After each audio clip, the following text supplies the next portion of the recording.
Certaines personnes croient que le monde entier a été exploré par les êtres humains, comme on ne voit plus des hommes avec des grands chapeaux naviguer dans des voiliers en bois. Mais pourtant, il reste encore des lieux sur Terre qui restent inexplorés. Et voilà quelques endroits où vous pourrez sûrement jamais aller, même si vous le voulez vraiment.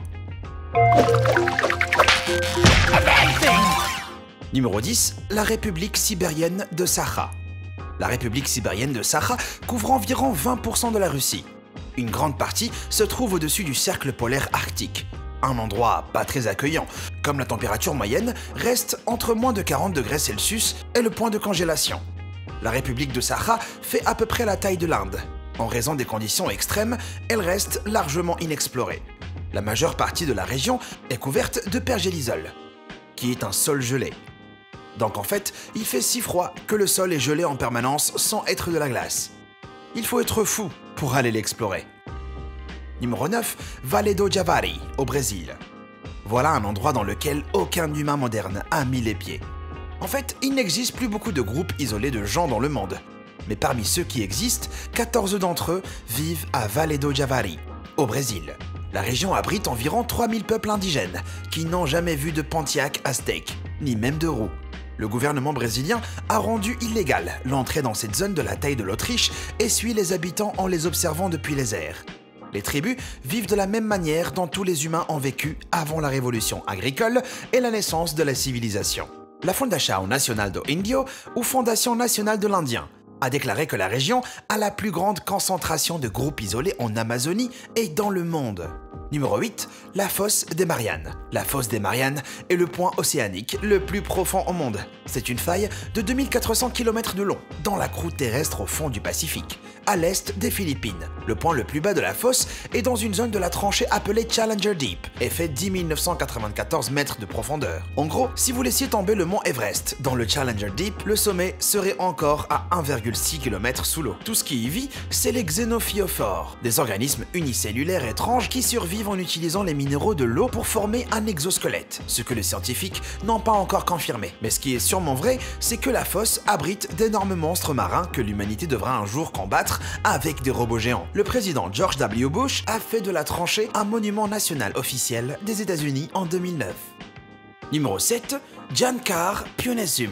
Jankar Pionezum, qui signifie pic blanc des trois frères spirituels, est la plus grande montagne non escaladée du monde et la 40e la plus haute. Elle est au Bhoutan et 4 équipes ont tenté de monter au sommet de la montagne en 1985 et 1986, mais toutes ont échoué à cause des conditions météorologiques extrêmes. Si regarder cette vidéo vous donne le désir fou d'être le premier à le faire, vous devrez peut-être reporter votre expédition. L'escalade de montagne de plus de 6000 mètres y a été interdite à cause des croyances spirituelles des habitants. Puis en 2003, l'alpinisme a été totalement interdit et si peu de gens ont été sur la montagne.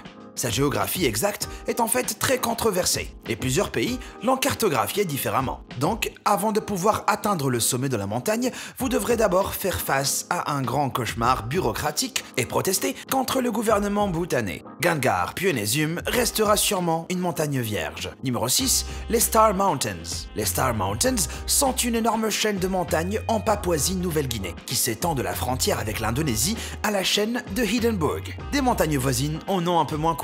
Ici se trouve le mur d'Hindenburg, une série de plateaux calcaires d'1,6 km de haut. La zone largement inexplorée a formé son propre écosystème et abrite de nombreuses espèces uniques au monde. Une enquête biologique a révélé que sur les 1100 espèces identifiées comme vivant dans la région, une centaine ne se trouve nulle part ailleurs sur la planète. On pense aussi que les Star Mountains sont un des endroits les plus humides de la planète, avec 10 000 mm de pluie par an. Numéro 5, les cénotes de Yucatan. Les cénotes du Yucatan sont un vaste réseau de grottes situées au Mexique. Un cénote est un type de grotte qui se forme lorsque le substrat calcaire rocheux s'effondre. Les grottes font partie, comme vous vous en doutez, des endroits les plus inexplorés de la planète, en raison de la difficulté à y entrer. Certaines parties des cénotes de Yucatan sont sous l'eau, ce qui crée un problème supplémentaire pour les spéléologues. Même les poissons semblent éviter les grottes sous-marines, comme ils s'y aventurent rarement. Si l'idée même d'une grotte souterraine dans laquelle personne n'a jamais été, c'est pas assez flippant, les anciens Mayas utilisaient des cénotes pour leurs sacrifices. Donc, on devrait peut-être ne pas y toucher. Pas sûr que quelque chose de bon en sortirait. Numéro 4, le parc national Tsingy de Bemaraha. Le parc national Tsingy de Bemaraha est à l'ouest de Madagascar. Et Madagascar elle-même a pris du temps avant d'être découverte par les Européens. Donc être isolé fait en quelque sorte partie de son histoire. Le parc tire son nom du mot malgache Tsingy, qui veut dire là où on peut pas marcher pieds nus. En regardant les pics pointus des montagnes calcaires, il est facile d'imaginer un géant essayant de traverser sur la pointe des pieds. Ces pics calcaires servent essentiellement d'obstacle à l'exploration, laissant la majeure partie de la zone telle qu'elle depuis la nuit des temps. Et vous connaissez peut-être la zone grâce au jeu Civilization 4. Numéro 3, le Groenland. Même si c'est un pays, de grandes parties du Groenland restent inexplorées. Il fait 20,7 millions de kilomètres carrés, ce qui en fait la plus grande île de la planète. Et 80% de ces 20,7 millions sont recouverts de glace. Donc c'est pas vraiment propice aux explorations. Cette glace a une épaisseur de 3200 mètres par endroit et a de 400 000 à 800 000 ans. La population du Groenland n'est que de 56 000 habitants, donc ils n'ont pas vraiment besoin de cette quantité énorme de terre. Et il n'y a pas de vraie incitation à y aller et à affronter les conditions météo.